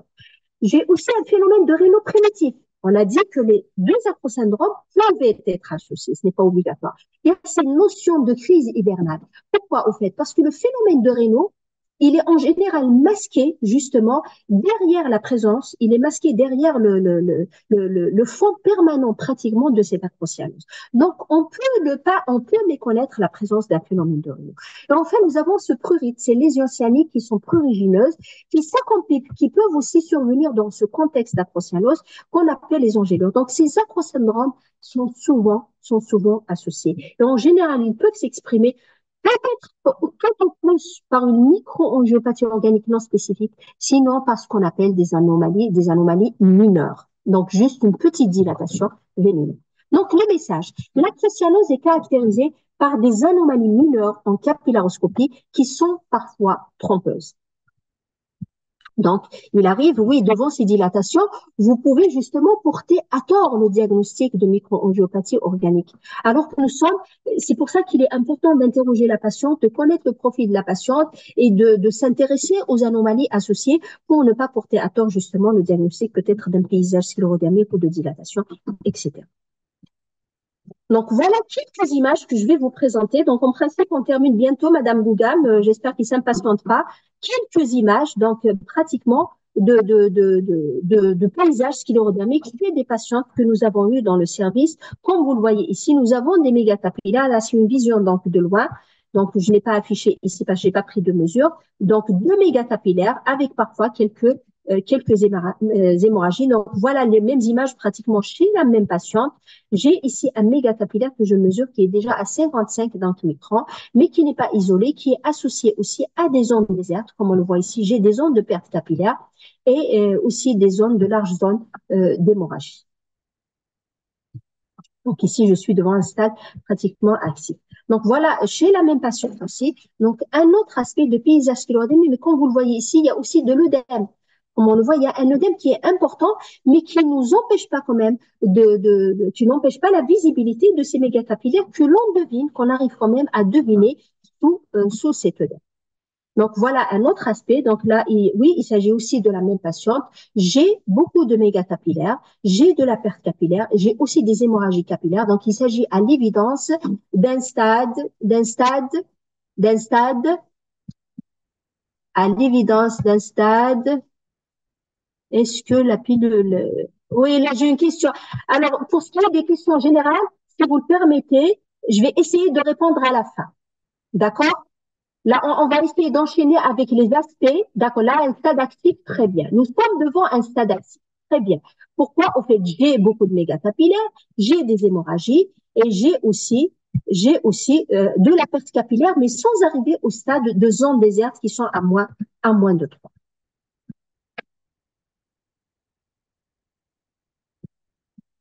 Alors, là, là aussi, chez la même patiente, j'ai toujours, là, il s'agit du quatrième doigt droit. Donc, vous voyez qu'on essaie de pratiquer quand même tous les doigts. Donc, là aussi, je suis devant le paysage sclérodémique où je mesure la densité capillaire sur deux zones différentes. Pourquoi je fais ça? Au fait, quand on mesure la densité capillaire, donc là, je vous l'ai pas dit quand on faisait la théorie. Donc, il est important pour être objectif. Il faut pas choisir une zone avasculaire et prendre une densité et vous dire ensuite, voilà, je suis devant une perte capillaire importante. Il faut qu'elle représente une moyenne. Donc, si vous êtes sur un doigt comme ici, par exemple, où ce n'est pas homogène, où la densité n'est pas homogène, là, il est important de prendre au moins deux zones de mesure. Là, je dépose ma mire de mesure sur une zone où j'ai beaucoup de capillaires et je la dépose aussi sur une autre zone où j'ai moins de capillaires. À l'évidence, ici, sur cette zone, je n'ai que deux capillaires. Et bien sûr, il faut faire la moyenne de chaque doigt. Donc, si j'ai 2, plus peut-être 7 ou 8, je vais mettre 2 plus 7, que je divise la somme, je divise par 2. Et c'est comme ça que j'aurai la densité sur ce doigt. Et ensuite, je ferai la moyenne de tous les doigts pour conclure à une densité capillaire chez le patient. Donc, il ne faut pas conclure sur un doigt ou sur une zone qui est pathologique. Ça, c'est une notion importante à avoir. Donc, voilà un autre aspect, là aussi, donc, de mesure. Là, c'est pour vous montrer aussi donc, les zones désertes. Donc, pour revenir maintenant au rôle de la capillaroscopie, donc, au fait qu'unique sur un travail d'étude, là aussi, qui a porté quand même sur plusieurs années, sur 2 mois. Donc, le rôle dans le diagnostic, donc, il n'est plus à discuter. Il n'est plus à discuter, il a été rapporté, donc, par plusieurs auteurs. En fait, en présence d'anticorps spécifiques et d'anomalies à la capillaroscopie, c'est que la présence d'anomalies capillaires, donc la présence d'anomalies capillaires seule, sans la présence d'anticorps spécifiques, est un facteur prédictif indépendant de développer une sclérodermie donc systémique. Ça veut dire que si vous avez un patient qui fait un phénomène de Raynaud, chez qui vous trouvez justement des anomalies capillaires spécifiques, même si vous n'avez pas encore d'anticorps, vous n'avez pas d'autres critères, eh ben, sur une période de 15-20 ans, ce patient est à risque de développer une connectivite qui peut survenir. Il peut compléter ces signes dans 2 ans comme il peut les compléter sur une durée un peu plus longue. Vous avez les critères aussi VEDOS qui rappellent donc le rôle important, les critères VEDOS ou Very Early Diagnosis of Systemic Sclerosis. Donc, au fait, ce sont des critères qui ont tiré l'alarme justement sur ce qu'on appelle les drapeaux rouges. Donc, devant la présence, c'est une première sonnette d'alarme, devant la présence de phénomènes de Raynaud, de doigts boudinés ou d'anticorps antinucléaires, ces critères justement cliniques ou immunologiques appellent justement d'autres examens, parmi lesquels la capillaroscopie, qui est le pivot justement d'un diagnostic précoce. Vous savez que ces critères VEDOS sont toujours validés, ils sont toujours de mise pour porter le diagnostic de sclérodermie systémique, donc à un stade précoce, quand vous êtes devant des anomalies donc spécifiques. S'ils sont négatifs, bien sûr, il faut discuter des autres diagnostics différentiels. Donc voilà un autre aspect. Donc ici de paysage sclérodermique, mais comme on le voit ici, qui est très probablement au stade tardif, au stade au stade de néo-angiogénèse. Donc voilà un aspect de stade probablement ici actif. Vous avez des mégacapillaires. On voit ici qu'ils sont masqués derrière un œdème qui est important. On voit qu'il y a aussi des hémorragies, qu'il y a eu de la perte capillaire. Donc on voit que cette zone est pratiquement vide, qu'elle a laissé justement que les capillaires ont probablement éclaté. On laissait place à ces hémorragies. Donc, et on voit ici des gouttelettes de sueur. Regardez comment elles se présentent. Il ne faut pas les confondre avec les gouttelettes d'huile. Donc, je vous ai montré ici la différence. Pour faire la différence entre les gouttelettes de sueur, regardez, on a même l'impression parfois qu'il y a comme une zone de drainage de cette gouttelette de sueur. Donc, il faut faire la part des choses entre les gouttelettes de sueur qui peuvent s'exprimer chez certaines personnes qui ont une hyperhidrose et les gouttelettes d'huile, parce que quand vous déposez une gouttelette d'huile, donc c'est comme ça que vous la verrez. Donc, vous voyez, en principe, quand on est bien entraîné, on arrive quand même à faire la différence pour ne pas porter à tort, justement, la présence de ces gouttelettes d'huile comme étant des gouttelettes de sueur. Alors là, pour vous parler un petit peu de l'évolution dynamique du mégacapillaire, alors regardez la date sur cette capillaroscopie qui est faite au niveau du même doigt chez la même patiente. Alors ici, nous sommes en novembre 2015. En novembre 2015, il y a même une empreinte ici. J'ai un mégacapillaire. Ici, je suis en principe au mois de mai. Je n'arrive pas à voir la date. Alors, qu'est-ce qui se passe? Est-ce que vous allez bien me percevoir? Est-ce que vous m'entendez? Est-ce que vous m'entendez, s'il vous plaît? Vous êtes en train de partager votre écran.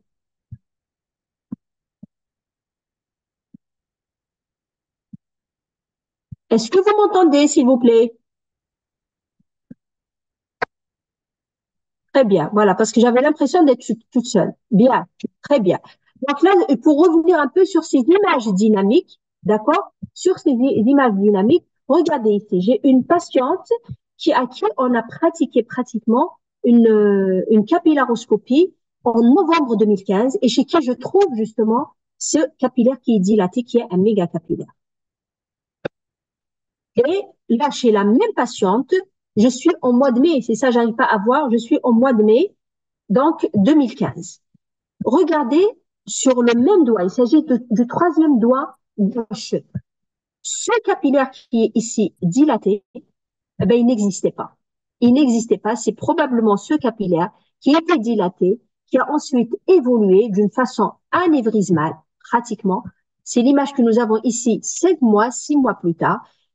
Donc, nous sommes passés pratiquement d'un paysage ici qui était non spécifique, organique non spécifique, à un paysage qui est devenu un paysage spécifique. Donc, voilà un peu la même image, pratiquement, donc chez la même patiente. Et nous mesurons bien sûr la densité capillaire. À l'évidence, je n'ai pas encore de perte capillaire, donc je suis au stade précoce capillaroscopique. Donc, voilà un autre aspect pratiquement d'un stade peut-être actif ou même tardif ici, parce que je suis à moins de 3, d'accord? Donc, voilà un autre doigt donc du même patient. Sclérodermique, qui a ici pratiquement un aspect de néoangiogénèse, donc de perte capillaire importante, qui est arrivée au stade de néoangiogénèse. Voilà un autre aspect de néoangiogénèse. Donc voilà un aspect là aussi de mégacapillaire, comme vous voyez ici, qui fait 111, donc pratiquement, donc on arrive à le mesurer, avec une vision sombre, la présence d'hémorragie et très probablement aussi une perte capillaire. Nous sommes à l'évidence au stade actif. Donc voilà un autre aspect ici. Si on mesure, donc je ne sais pas si vous arrivez à voir, là je suis à 140 microns et 127 microns. Donc j'ai pris la mesure sur 2 zones de ce capillaire, donc qui est pratiquement géant. Bien sûr, il y en a d'autres. On choisit en général le plus grand pour évaluer un petit peu donc l'importance de ces méga capillaires. Donc voilà un aspect ici qui est pratiquement normal. Ici, il s'agit d'une gouttelette d'huile et non pas d'une gouttelette de sueur. Donc voilà de quelle manière je mesure ma densité capillaire qui est ici normale. Voilà un autre stade actif avec très probablement aussi un exsudat. On a parlé tout à l'heure de l'exsudat. On a dit que c'était un mélange pratiquement d'œdème et d'hémorragie et que la présence d'un exsudat signait justement la sévérité de mon paysage sclérodermique. Donc, voilà une autre manière aussi de mesurer. Comme vous voyez, les capillaires, quand ils se dilatent, qu'ils deviennent des mégacapillaires, donc ils se raccourcissent. Donc, ils se raccourcissent. Et on voit en général, ils prennent beaucoup de place. Donc, forcément, on a une diminution de la densité capillaire. Donc, voilà un autre aspect de néo-angiogénèse ici. Pratiquement, je n'ai plus d'hémorragie, je n'ai plus de capillaires. Les capillaires sont remplacés par de la néo-angiogénèse, donc de remplacement, bien sûr. Donc voilà un autre aspect. Ici, j'ai quelques peut-être ramifications, peut-être une superposition, mais j'ai par ailleurs une densité capillaire qui est normale, qui est de 10 capillaires, donc ici. Voilà, j'ai ici, il s'agit aussi d'un méga capillaire qui est au stade, Alors, est-ce qu'il est au stade? Alors, cette image, qui peut me répondre? Je suis à quel stade, s'il vous plaît? Tardif. Pourquoi vous dites tardif? Pourquoi vous dites tardif? Est-ce que je suis au stade tardif ici? Est-ce qu'à votre avis, ici, je suis au stade tardif? Actif. Pourquoi vous dites actif? Eh ben non, je suis au stade précoce. Regardez, si je mesure là-dedans, je vous ai dit, quand on a un méga capillaire qui est pratiquement seul ou associé à un autre, c'est-à-dire qu'ils sont pas très nombreux. J'ai quelques hémorragies, mais par contre, j'ai de la densité capillaire qui est normale. J'ai encore des capillaires qui sont là, qui sont supérieurs à 8 capillaires. C'est pour ça qu'il me faut une mire de mesure. Je n'ai pas de perte capillaire, donc je suis au stade précoce. Très bien. Donc ici, à l'évidence, je suis au stade précoce. Donc c'est comme ça que vous allez faire. Il faut vous aider de la présence normale du mégacapillaire des autres anomalies, mais aussi de la densité capillaire qui va vous permettre justement de classer votre patient. Donc voilà un aspect ici pratiquement de dilatation, de dystrophie majeure très probablement, avec des hémorragies. Alors, je n'ai pas mesuré celui-ci pour savoir si je suis devant une dilatation ou un mégacapillaire. Il pourrait s'agir d'un mégacapillaire. Donc, s'il s'agit d'un mégacapillaire, c'est que je suis devant une microangiopathie organique spécifique. Si ce n'est pas le cas, eh ben, je suis devant une microangiopathie organique non spécifique parce que les ramifications sont nombreuses et les hémorragies donc aussi. Voilà donc un aspect ici de néo-angiogénèse aussi avec peut-être persistance de quelques hémorragies. Je vous ai dit en général à ce stade, en général, les autres anomalies où les hémorragies disparaissent parce qu'il y a en fait plus de capillaires qui vont se détruire. Voilà un autre aspect, donc là aussi de néo-angiogénèse. Donc chez une patiente qui avait une sclérodermie donc systémique, qu'on a prise dans un stade tardif avec une PID.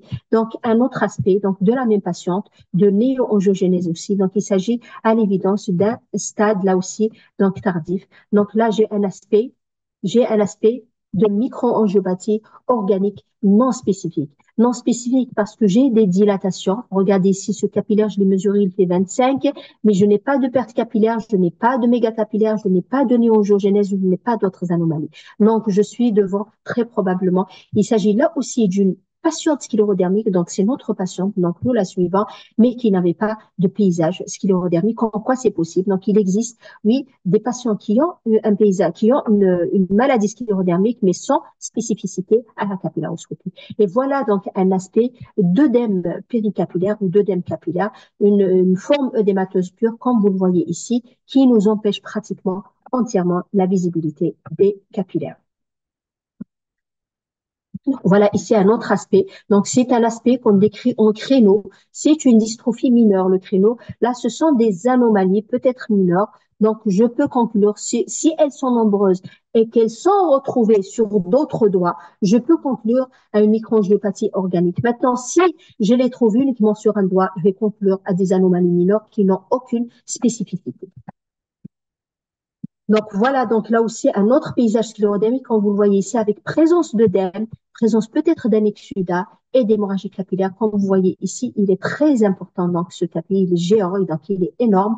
Donc là, à l'évidence, il s'agit d'un paysage sclérodermique très probablement au stade actif parce que si je calcule, peut-être actif ou précoce. Donc, il faut s'aider. Et bien, comme je vous l'ai dit, la conclusion, il faut la tirer sur les 8 doigts et sur la densité globale donc, du patient et non pas sur un seul doigt. Voilà un autre aspect de paysage, là aussi sclérodermique caractéristique. Donc, voilà un autre aspect. Donc, là aussi, de paysage sclérodermique avec présence de nombreuses hémorragies et présence, là aussi, de mégacapillaires et quelques ramifications. Et voilà un aspect tardif de néo-angiogénèse. Donc là, c'est un aspect plutôt de micro-angiopathie organique non spécifique. J'ai peut-être quelques rotations, donc là sur elle-même, peut-être des caducées, peut-être aussi des dilatations. Là, je n'ai pas pris de mesure, c'est pour vous montrer justement l'aspect global. Mais si vous mesurez, vous trouverez très probablement des dilatations associées à ces dystrophies. Il faut conclure à un aspect de micro-angiopathie organique non spécifique. Organique parce qu'il y a des dilatations, non spécifiques parce que je n'ai aucun critère de spécificité. Donc voilà un autre aspect, comme celui qu'on a vu de la patiente lors du cas clinique, peut-être de dilatation asymétrique des capillaires sur un fond cyanique. Là, il s'agit très probablement d'une patiente qui présente une acrocyanose. Voilà, et je vous remercie. Nous arriverons donc à la fin. À la fin, j'espère que vous êtes encore là.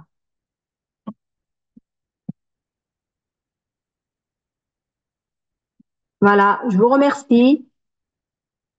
Merci, professeur.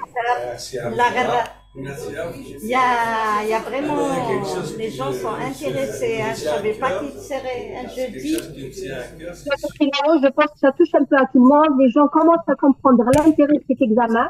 C'est l'outil de l'interniste, c'est l'outil du rhumatologue, ça peut être l'outil du généraliste qui fait le dépistage de ces maladies rares, justement. Donc, c'est important. C'est un outil qu'il faut maîtriser, effectivement.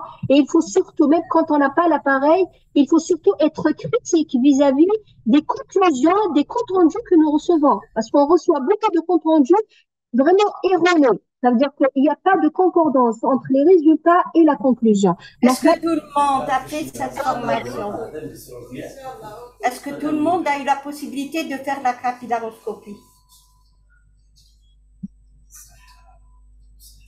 Malheureusement, non. Malheureusement, non. Voilà. Et quels sont les services qui la font? Ça, c'est des questions, mais répondez-les à la prochaine session, quand on va faire tout ce qui est inflammatoire. Ce que vous m'avez dit dans la prochaine session? Alors, la prochaine question, je pense que c'est à moi que vous adressez, Madame Gougan? Comment?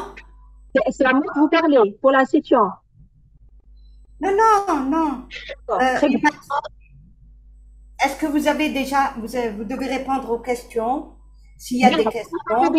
Je ferai un plaisir de vous répondre. S'il y a des interrogations sur ce qu'on vient de voir ou même sur d'autres situations, peut-être que vous avez rencontré, pourquoi pas. Est-ce qu'il y a des questions, s'il vous plaît? Est-ce que c'est déjà pour le paysage sclérodermique? Déjà, si on reconnaît le paysage sclérodermique, c'est déjà pas mal. Oui, mais quand on parle de nos chers spécialistes qui sont sur le terrain, est-ce que tout le monde, moi je vais voir ça avec, il faudrait préparer, vous dites avec le prof, avec votre équipe de Mustapha, de voir sur une cartographie, là, là où il y a possibilité de faire la capillaroscopie, et là, on verra comment les gens pourront de leur hôpital, à partir de leur hôpital, faire un stage. Oui, ce serait très bien. C'est ce que. Là, le premier point, et le point le plus important pour la formation, c'est de pouvoir être en contact avec vous, même quand il y a des situations, même sans faire le stage, même quand il y a des situations où vous récupérez le patient. Très, très bien. Ben oui, nous recevons beaucoup effectivement, de demandes de capillaroscopie et nous en avons reçu même, certaines ont fait la capillaro par les outils de poche là, dont je vous ai parlé. Eh ben, il se trouve que les résultats étaient complètement honorés. Je peux l'attester chez au moins 3 ou 4 patients. Déjà. C'est pour vous dire qu'il faut faire attention. Je ne remets pas en question l'opérateur, les qualités de l'opérateur. C'est le fait de ne pas prendre des mesures. Le fait de conclure sans pouvoir mesurer justement s'il s'agit d'un méga 4, s'il s'agit d'une dilatation ou d'une autre anomalie. En tout cas, nous sommes à votre entière disposition pour des formations que vous organiserez quand vous voulez. On peut faire des groupes, bien sûr, des groupes de 3-4, hein, parce que quand il s'agit d'un aspect pratique pour que tout le monde puisse toucher. Et c'est une durée de Voilà, combien de jours? Durée de combien de jours? Écoutez, quand on connaît bien sa théorie, c'est pour ça qu'il est important de connaître sa théorie. Une séance, on peut en 4-5 séances déjà faire le tour des choses. D'accord? Voir ce qui est un aspect normal, un aspect pathologique et un paysage sclérodermique. C'est ça les objectifs au fait. Déjà en 3-4 séances, on peut faire le point. Après, pour toucher, être à l'aise, bien sûr, il faut un peu plus. Mais déjà, des séances de 4-5 par personne, je trouve, à mon sens, que ça pourrait être suffisant. On peut aller à plus. Après, bien sûr, ça ne dépend que de vous. Hein. Nous sommes à votre entière disposition. D'accord. Et Voilà. Vous avez, en tout cas, merci. On a bien appris. Ils ont bien appris. Très bien. Ben, merci. C'était un plaisir, en tout cas, de vous accompagner. Ils m'ont parlé du prochain thème. Là, on a... Comment? Alors, pour la sclérodermie, on peut revenir sur ces thèmes, mais les prochains, c'est, je crois, myopathie ou Gauchereau. Je pense que vous allez voir avec le professeur Boilly qui va organiser la prochaine session. Voilà, la prochaine session, il faudrait que je l'appelle pour la prochaine session. Et c'est... Non, j'ai la date. Par contre, j'ai la date. Il m'avait donné la date. Alors, la date, c'est le 19, 20, 21. C'est le 21. Le 21, oui. Le 21 de ce mois. Très bien, c'est la semaine prochaine. Ouais. La semaine prochaine, oui. Il faudrait que je m'appelle le plus vite possible pour qu'on puisse... Bien sûr, je vais en parler. Très bien. Non, je vous le dirai. Ça peut être myopathie, comme ça peut être quand je remets, on va confirmer. Je préfère ne pas m'avancer. Mais c'est immuno. Attendez 2 secondes. Alors, immunopathie inflammatoire. Non, c'est les myopathies inflammatoires. Myopathie. C'est les atteintes musculaires. Myopathie, mais c'est immuno. C'est la myopathie. Je me disais, c'est quoi ça? Non, c'est la myopathie. Myopathie inflammatoire. Voilà. Très bien. Alors, il m'envoie le thème. Et il m'envoie les intervenants, les noms de termes, pour que je fasse le courrier le plus rapidement pour le 21. Il va vous appeler, Cham. Merci à vous. Merci. Voilà. Merci. Non, elle est partie parce qu'elle avait des patients dans le service. Donc, voilà. Comme la présentation, c'est moi qui devais la faire. Yatek Saha. Très bonne. Je suis en train de lire une question. Comment? Alors, je suis en train de lire une question de Xao. Alors, est-ce qu'il y a corrélation entre la clinique et les différenciations de la capillaroscopie? Alors, c'est tout le travail qui est fait justement dans ce sens dans la littérature. Ça a fait même l'objet d'un sujet de thèse dans notre service. D'accord? Donc, c'était sans prétention mon sujet de thèse. C'est les corrélations entre les différents stades et le profil clinique du patient. Et je vous assure qu'on en a tiré des choses très intéressantes. C'est qu'on s'est rendu compte justement que le stade précoce capillaroscopique correspondait effectivement à des formes moins sévères.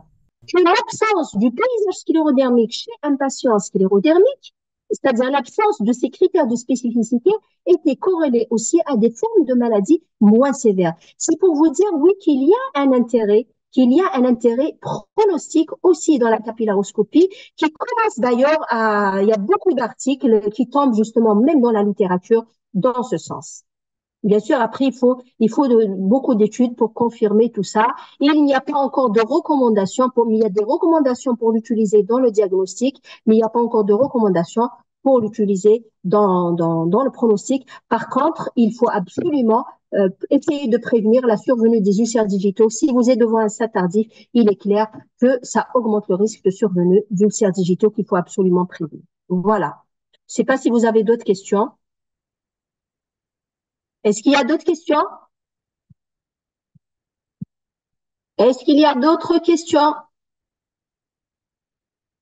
Est-ce que vous m'entendez?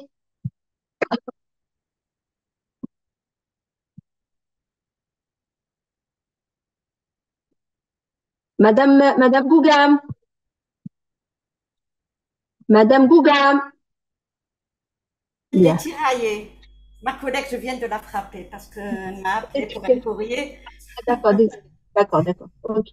Bien. Je pense que, voilà, donc je vous remercie en tout cas pour votre attention. Au plaisir de vous retrouver, Inch'Allah, j'espère. Inch'Allah. Merci beaucoup. صحبتكم كامل. Vraiment. Et voilà. À la prochaine, Inch'Allah. Inch'Allah.